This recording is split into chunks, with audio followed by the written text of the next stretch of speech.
ପବିତ୍ର କାର୍ତ୍ତିକ ପୂର୍ଣ୍ଣିମା ଅବସରରେ ମଙ୍ଗଳବାର ପ୍ରତ୍ୟୁଷରୁ ଅଞ୍ଚଳର ଆବାଳ ବୃଦ୍ଧ ବନିତା ନଦୀ ଓ ପୁଷ୍କରଣୀରେ ଡଙ୍ଗା ଭସାଇ ଓଡ଼ିଶାର ନୌ ବାଣିଜ୍ୟ ପରମ୍ପରାକୁ ମନେ ପକାଇଥିଲେ।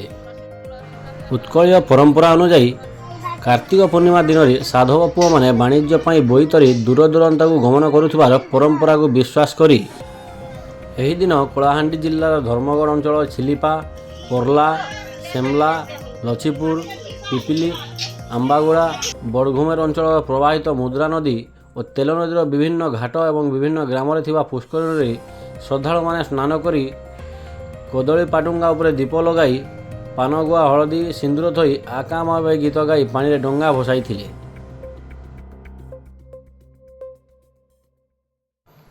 ହରିବୋଲ ହୁଳହୁଳି ଶବ୍ଦରେ ନଦୀ ଓ ପୋଖରୀ କୂଳ ପ୍ରକମ୍ପିତ ହୋଇ ଉଠିଥିଲା। ଏହାପରେ ଶ୍ରଦ୍ଧାଳୁମାନେ ଦେବାଦେବୀଙ୍କୁ ଦର୍ଶନ କରି ଆଶୀର୍ବାଦ ଭିକ୍ଷା କରିଥିଲେ। କିମ୍ବଦନ୍ତୀ ଅନୁସାରେ ରାକ୍ଷସ ଜଳନ୍ଧର ନିଜ ସତୀ ସ୍ୱାଧୀପତ୍ନୀ ତୁଳସୀଙ୍କ ପାତିବ୍ରତ ଫଳରେ ବଳିୟାନ ହୋଇ ଉଠିଥିଲା। ଏପରିକି ବୃନ୍ଦାବତୀଙ୍କ ସତୀତ୍ୱ ଅମ୍ଳାନ ରହିଥିବା ପର୍ଯ୍ୟନ୍ତ ଦେବତାମାନେ ବହୁ ଚେଷ୍ଟା ସତ୍ତ୍ୱେ ଜଳନ୍ଧର କୌଣସି ଅନିଷ୍ଟ ଘଟିନଥିଲା। ଏହି ମାସରେ ଭଗବାନ ବିଷ୍ଣୁ ଯୋଗ ନିଦ୍ରାରୁ ଜାଗ୍ରତ ହୁଅନ୍ତି। ତାଙ୍କ ଦ୍ୱାରା ସୃଷ୍ଟି ହୋଇଥିବା ସୃଷ୍ଟିକୁ ସୁଖମୟ କରିବା ପାଇଁ ବିଶେଷ ଅନୁଗ୍ରହ ପ୍ରଦର୍ଶନ କରନ୍ତି। ଶିବପୁରାଣ ଅନୁଯାୟୀ କାର୍ତ୍ତିକରେ ଦାନ ଧର୍ମ କଲେ ପୂର୍ବ ଅର୍ଜିତ ମନ୍ଦ କର୍ମର କ୍ଷୟ ଘଟିଥାଏ। ସ୍କନ୍ଦ ପୁରାଣରେ କୁହାଯାଇଛି, ଦେବତାମାନଙ୍କ ମଧ୍ୟରେ ଭଗବାନ ବିଷ୍ଣୁ ଶ୍ରେଷ୍ଠ। ଗୀତାରେ ଭଗବାନ କୃଷ୍ଣ ଶ୍ରେଷ୍ଠତାର ବିଚାର କରି କହିଛନ୍ତି ଯେ ବନସ୍ପତିରେ ତୁଳସୀ, ତୀର୍ଥରେ ହରିକାପୁରୀ, ତିଥିରେ ଏକାଦଶୀ ଏବଂ ମାସରେ କାର୍ତ୍ତିକ ଶ୍ରେଷ୍ଠ ଅଟନ୍ତି। ଏପରି ଭାବରେ କାର୍ତ୍ତିକ ସର୍ବୋତ୍ତମ ମାସ ଭାବେ ସନାତନ ଧର୍ମୀମାନେ ବିଶ୍ୱାସ କରିଥାନ୍ତି। ଏହି ଗଭୀର ବିଶ୍ୱାସ ଭିତରେ ଆକା ମା ବେ ଗୁରୁତ୍ୱ ଉପଲବ୍ଧ ହୋଇଥାଏ।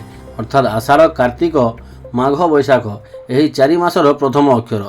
ଏହି ଚାରି ମାସ ବର୍ଷର ପୁଣ୍ୟ ମାସ। ଆମର କାର୍ତ୍ତିକ ପୂର୍ଣ୍ଣିମାରେ ଡଙ୍ଗା ଭସା ସମୟରେ ଏହି କଥା କୁହାଯାଏ। ମୁଖ୍ୟତଃ ଏହି ଚାରି ମାସରେ ଚକୁଳିଆ ପଣ୍ଡାମାନେ ଗାଁ ଗାଁ ବୁଲି ଭିକ୍ଷା କରନ୍ତି ଓ ଏହି ଚାରି ମାସରେ ପୁଣ୍ୟ ପ୍ରାପ୍ତି ନିମିତ୍ତ ଦାନ ଧ୍ୟାନ ଆଦି କରାଯାଏ। এই মাসে এটা হচ্ছে কার্তিক মাস। কার্তিক মাস পূর্ণ মাস। এই মাসে আমি 30 দিন যাই নিরামিষ ভোজন করু।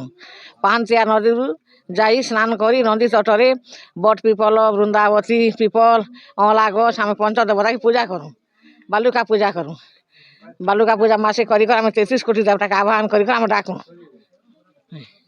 পুণ্য পেমু আমি 1 মাস ধরি পানি গাধনু যে আমার পুণ্য ହେବ পাপ রুক্ষ জীব।